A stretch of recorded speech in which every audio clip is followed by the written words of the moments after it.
Boom. I don't know where the unit turns off. Look at the low water cutoff. The light came on. It says low water. Which can't be because we're moving water.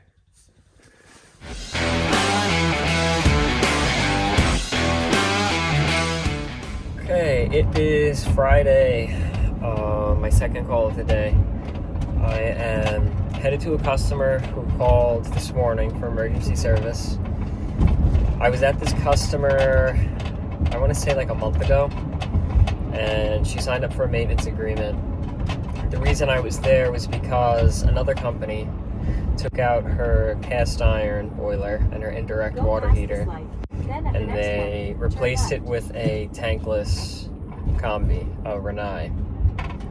And what's happening is, because they have a recirculation line and domestic water takes priority, the boiler is always running for domestic hot water, which is 120, 140 degrees.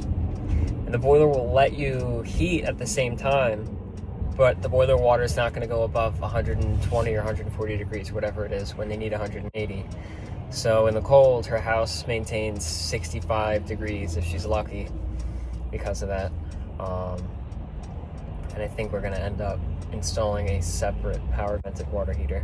But I'm on the way to this job now because they had an error, which she said was error 170, which I looked up for Renai, and I didn't see anything about 170. I see a 17 error for ignition failure related to either blocked condensate, blocked Venturi, blocked exhaust. So we'll see what it is when we get there.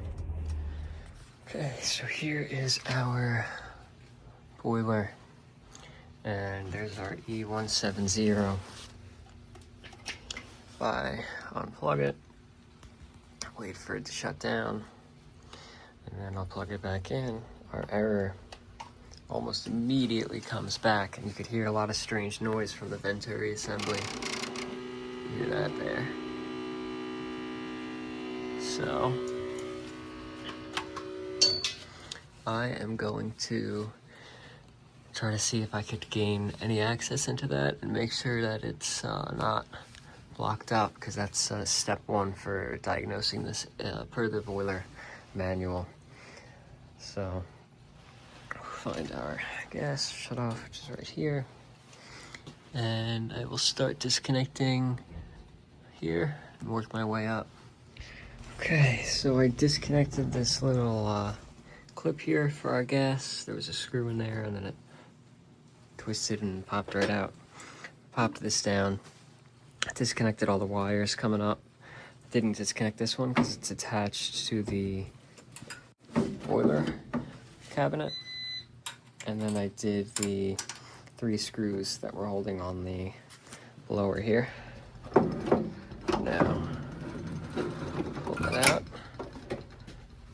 And let's see.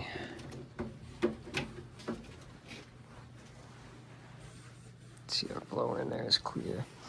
But what I want is to get to this Venturi assembly.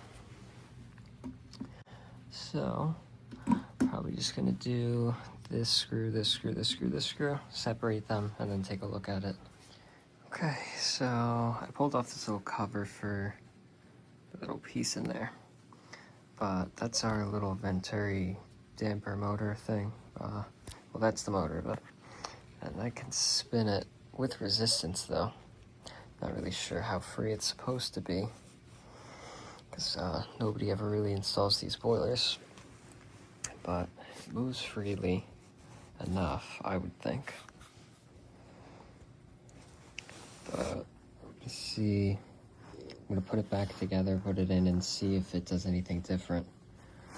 Because unless there shouldn't be so much resistance, I don't see that there's anything particularly wrong here. Let's see if any change.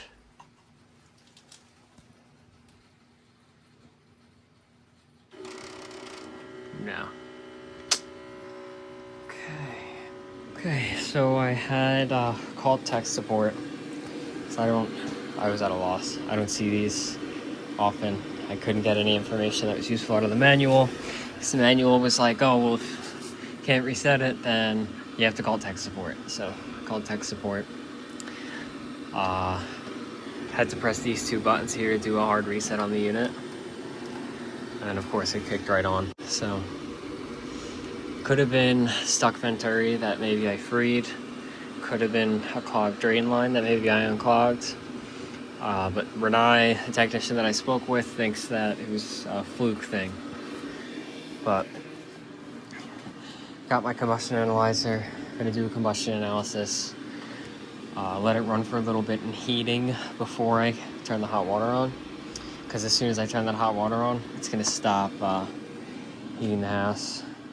So that's that problem that they deal with here.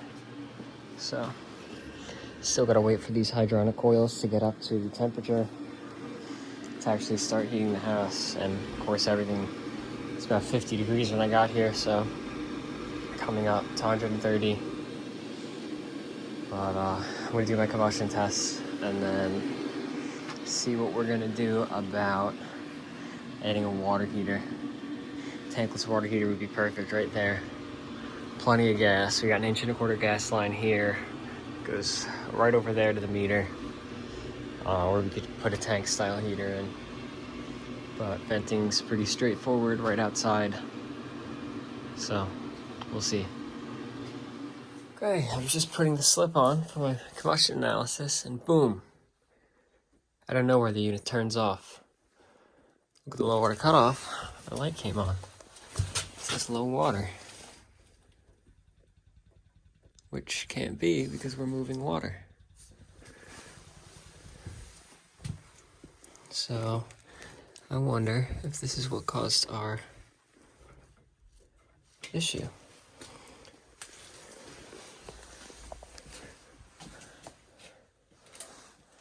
Shut power off to it and see what happens. Turn power back on. Huh. Our low water cutoff light turns off. That is strange. Boom. Low water cutoff. Triggered again.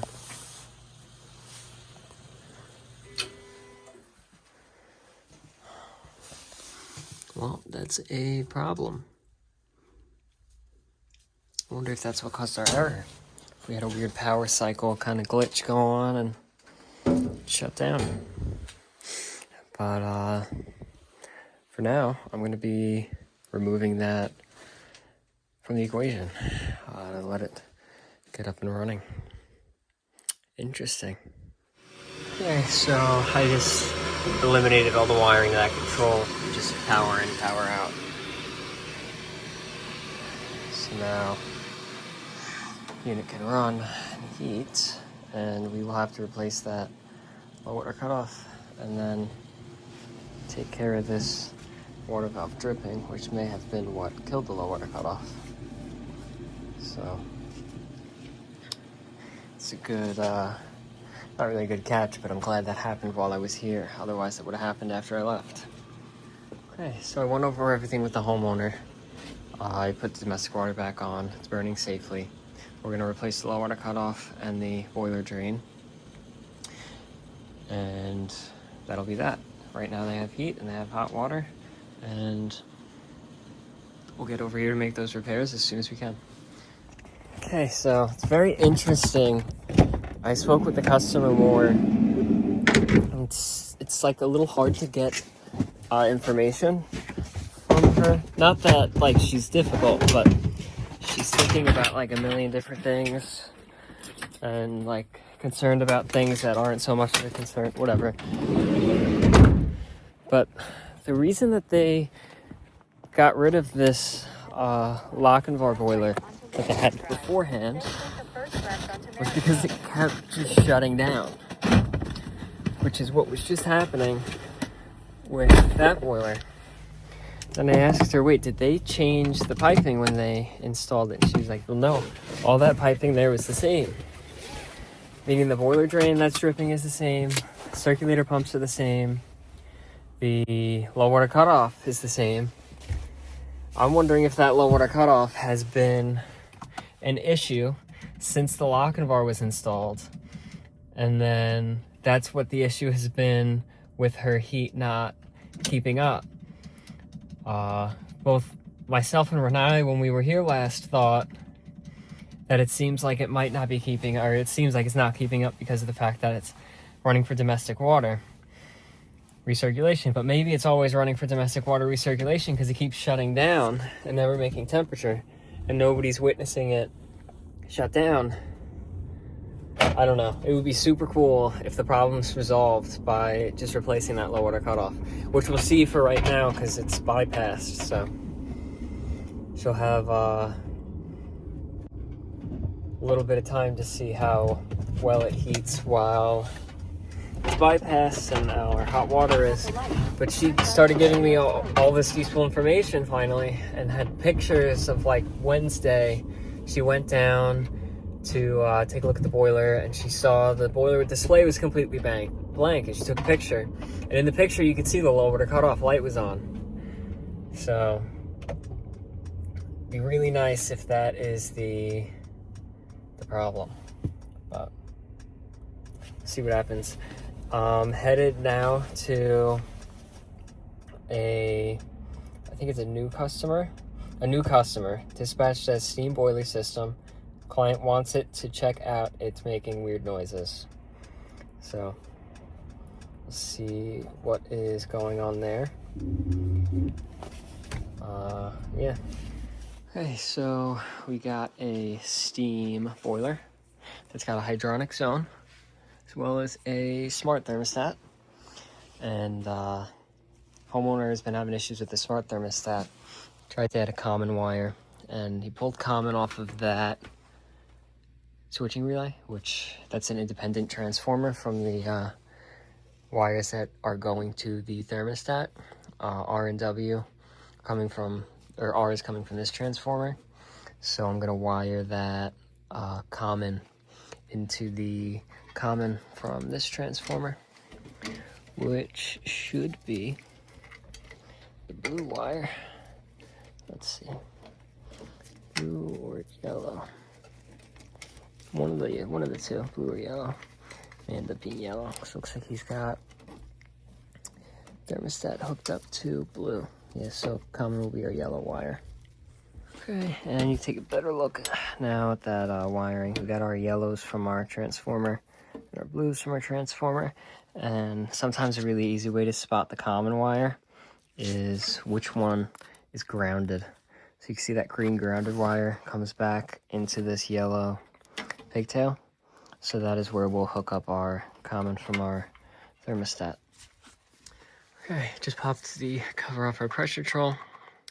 The reason that we're here, the customer wants general checkup on the boiler, and we offer an in-depth steam boiler maintenance where we do pulling out everything and cleaning it all, like the low water cutoff probe and sight glass and all that. But he opted out of that for today, but he's going to sign up for the steam boiler maintenance agreement, where next season, on the start of next season, he'll get that maintenance. But I'm going to pull off our pressure control, make sure that pigtail is clear, then pull out and clean the burners. And then we got 2 radiators. One, the valve was shut off, and that may be it, that aren't getting hot. The other, I think, is just going to be an air vent issue, but I'm just going to start with this stuff near the boiler, make sure the boiler is running safely before moving ahead to everything else. And here's a trick that I think Mike showed me for wrapping Teflon tape in hard to reach areas. Put it around a pen or something. So, oh, now I can't do it. There we go. Just wrap it around the pen. And then you don't have this big bulky roll in tight spots. So I mean, it's gonna be hard to do this one-handed. Let's see. Now, you can neatly wrap the Teflon tape around something that you couldn't before, because the roll's not gonna fit in this spot right here. Spin it around, or maybe it will, but that's it. It's clear. I'm not gonna pull it out and scrub it out because we're not doing that in-depth maintenance, but just a quick make sure it's clear. That way our pressure control can sense the pressure. And here's our combustion chamber. You can see we got a good amount of dust buildup, so let me get that all vacuumed out. It wiped down the burners, and I'll be doing the pilot assembly as well. Clean off the spark igniter and flame sensor combination. And I'm gonna have to clip those zip ties there so I can pull everything out of here, but we'll get this all cleaned up. Okay, let's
WD-40 on a rag.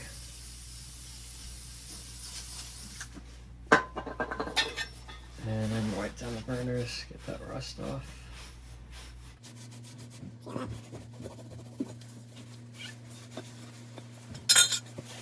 And it's nice and shiny.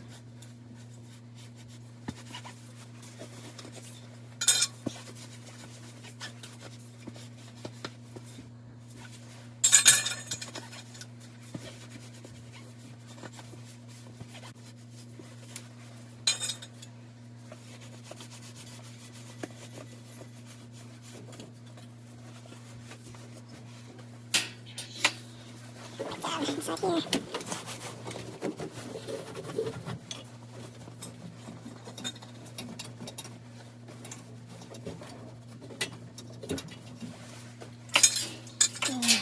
here. Let's get our nice make sure it's tight. A little damage there, but not overly concerned about it. Make sure that locks in nice and secure.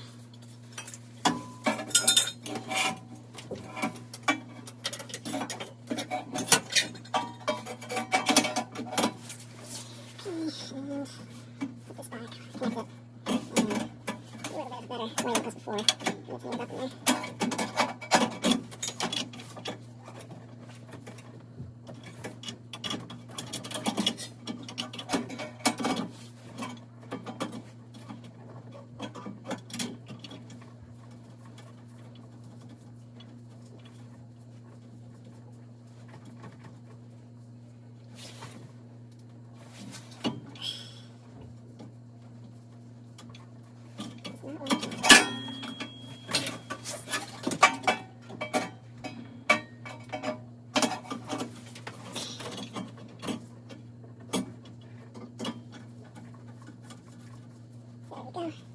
Should be able to get it mostly finger tight when we slide it out afterwards. It's more than it needed, but I don't want to take it.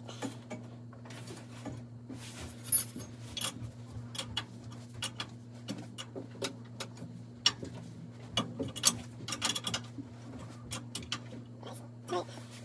Put the dress in.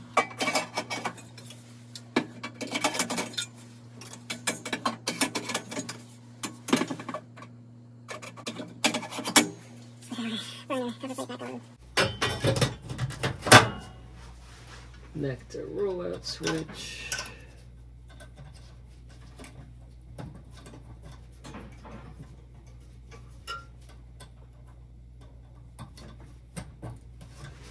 And then reconnect our spark igniter as well as our grounding wire.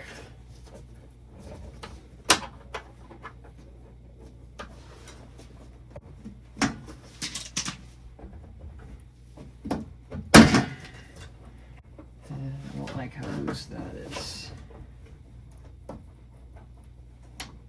Nice and secure. And then I gotta get rid of this common wire that he ran from this box here.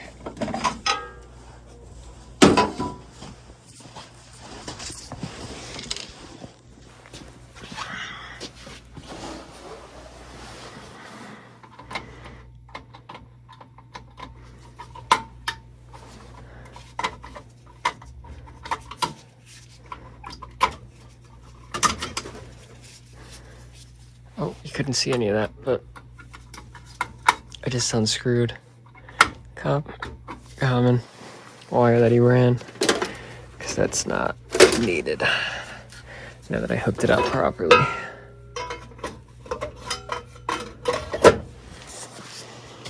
And finally, we'll drain. We'll turn power back on, drain the boiler to test our low water cutoff. Okay, got the boiler draining. It was clogged, so I had to unclog the drain line. But we got our common hooked up, thermostat, spark, ground, everything here. Turn this back on. Then we'll make sure our low water cutoff works. Okay, so our low water cutoff triggered. Right now our auto feeder is feeding until we get to the proper fill level. Then we could do our combustion analysis test, let it make steam, and see what's going on with that radiator that's not getting heat. Did combustion test, labeled and tagged everything, and just gonna wait for it to make steam to see what's going on with that radiator. But he has a new air vent, so we're gonna put in his air vent, and that'll be that. I'm just putting my hand here to see if I can feel any air passing through, which I could. So air vent wasn't letting air pass, put the new air vent on, and now the radiator will get hot.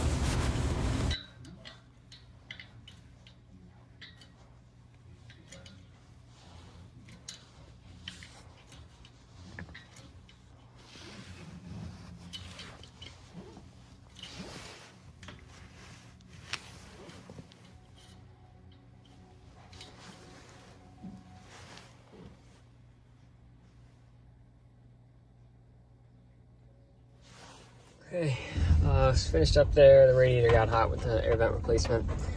I didn't record, but I replaced the boiler transformer.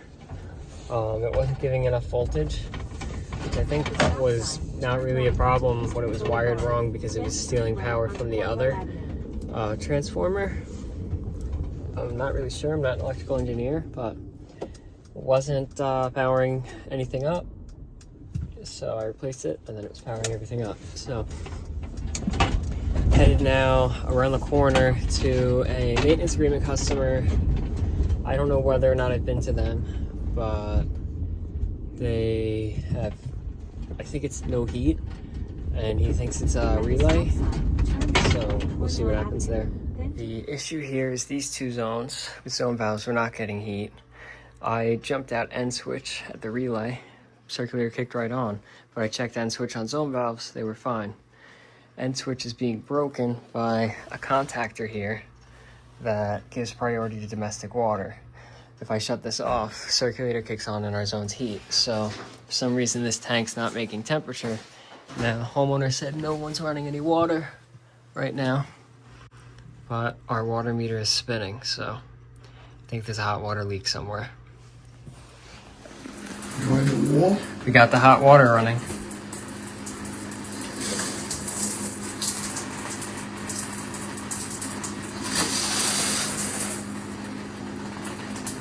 Shower handle not shutting off anymore.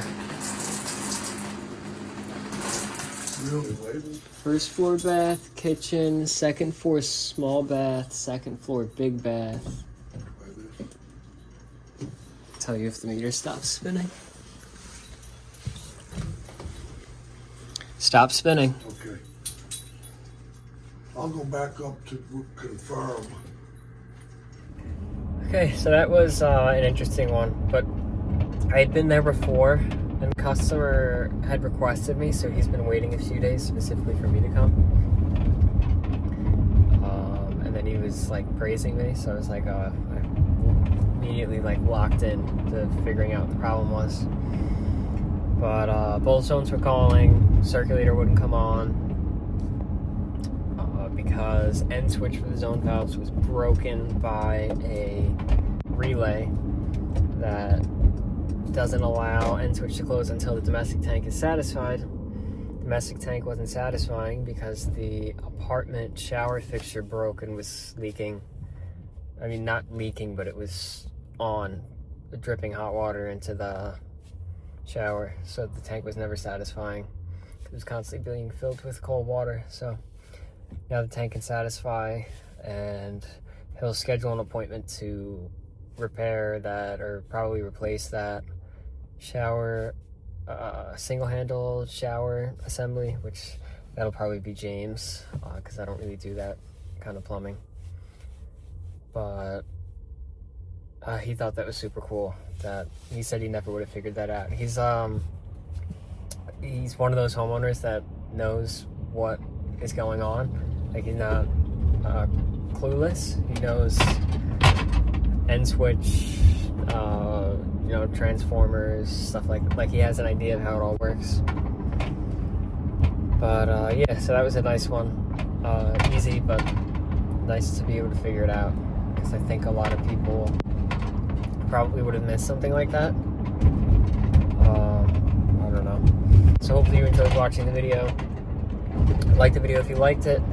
Comment any advice or criticisms or feedback, and subscribe. Thanks for watching.